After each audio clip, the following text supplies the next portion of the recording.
हमारी आने वाली पीढ़ियां कमजोर पैदा ना हो, इसलिए भी हमें गांव-गांव किसानों को समझाना होगा कि यूरिया का उपयोग कम करें। यूरिया के कारण बहुत बड़े संकट आ रहे हैं। यूरिया से हमारी मिट्टी, हमारे जल, उस पर बहुत विपरीत असर होता है। और इसलिए पल्लवी जी, आप जैसे प्रधान गांव वालों को समझाए कि भाई अब गांव में पहले अगर 10 थैली आता था यूरिया तो अब 5 थैली आएगा, पहले 100 थैली आता था तो 50 थैली आएगा, हम आधा कर देंगे। आप देखिए पैसा भी बचेगा और ये हमारी धरती माता भी बचेगी। तो मैं चाहूंगा कि जब पंजाब के किसानों से बात हो रही है और पल्लवी जैसे प्रधान से बात हो रही है, तो मुझे पक्का विश्वास है कि आप ये काम करोगी और मेरी तरफ से आपको बहुत बधाई, बहुत शुभकामनाएं। आइए हम महाराष्ट्र चलते हैं। भोले भाले किसान अधिक उत्पादन के लालच में फंसकर रासायनिक खाद व कीटनाशकों का प्रयोग करने लगे। बैलों की जगह ट्रैक्टर से जुताई होने लगी। शुरुआत में कम रासायनिक खादों के प्रयोग से अधिक उत्पादन हुआ। धीरे धीरे रासायनिक खादों के प्रयोग के कारण भूमि की उर्वरा शक्ति क्षीण होने लगी, जिसकी वजह से उत्पादन घटने लगा तथा फसलें कमजोर होने लगी। फसलों के कमजोर होने के कारण उनमें रोग व कीट लगने लगे। रोग व कीटों से फसल की सुरक्षा के लिए और अधिक कीटनाशकों का प्रयोग होने लगा।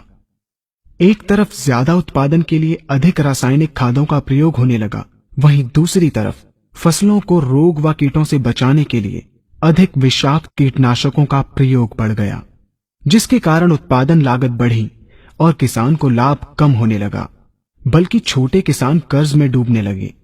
धीरे धीरे भूमि की उर्वरा शक्ति क्षीण होने से भूमि बंजर होने लगी। रासायनिक खाद व कीटनाशकों के कारण खाद्यान्न भी विषाक्त हो गए तथा जलवायु भी प्रदूषित हो गई, जिसके कारण मानव, पशु पक्षियों के स्वास्थ्य पर प्रतिकूल प्रभाव पड़ा, जिसका परिणाम आपके सामने है। मानव स्वास्थ्य पर रासायनिक खादों के पड़ने वाले प्रभाव को आप ऐसे समझें। जब किसान फसल में रासायनिक खाद डालता है तो रासायनिक खाद में उपस्थित विषाक्त रसायन जल में घुलकर सबसे पहले जल को प्रदूषित कर भूमि के अंदर उपस्थित केचुए व सूक्ष्म जीवाणुओं को मार देता है। ये बात सभी किसान अच्छी तरह से जानते हैं कि केचुए व अन्य सूक्ष्म जीवाणु भूमि की उर्वरा शक्ति को बढ़ाने के लिए अति आवश्यक होते हैं।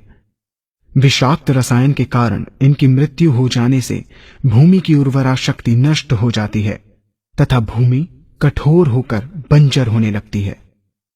रासायनिक खादों के विषाक्त रसायन पानी के माध्यम से अन्य खनिजों के साथ फसल के अंदर पहुंचकर फसलों को विषाक्त बना देते हैं। बाद में जब खाद्यान्न के रूप में मनुष्य या अन्य पशु इन्हें खाते हैं तो ये विषाक्त रसायन मानव स्वास्थ्य पर बहुत ही बुरा प्रभाव डालते हैं तथा मनुष्य के अंदर तरह तरह के रोग उत्पन्न करते हैं।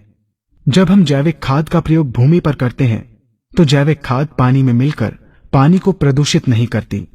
जैविक खाद भूमि के अंदर उपस्थित उर्वरा शक्ति को बढ़ाने वाले जीवाणु तथा केचुओं की संख्या को तीव्रता से बढ़ाती है, जिससे भूमि की उर्वरा शक्ति बढ़ती है तथा भूमि छिद्र युक्त एवं भुरभुरी हो जाती है, जिससे वायु और प्रकाश भूमि के अंदर गहराई तक प्रवेश करते हैं, जिसके कारण भूमि में तापमान एवं आर्द्रता का संतुलन बना रहता है और फसलें मजबूत होती हैं। जैविक खाद में विद्यमान तत्व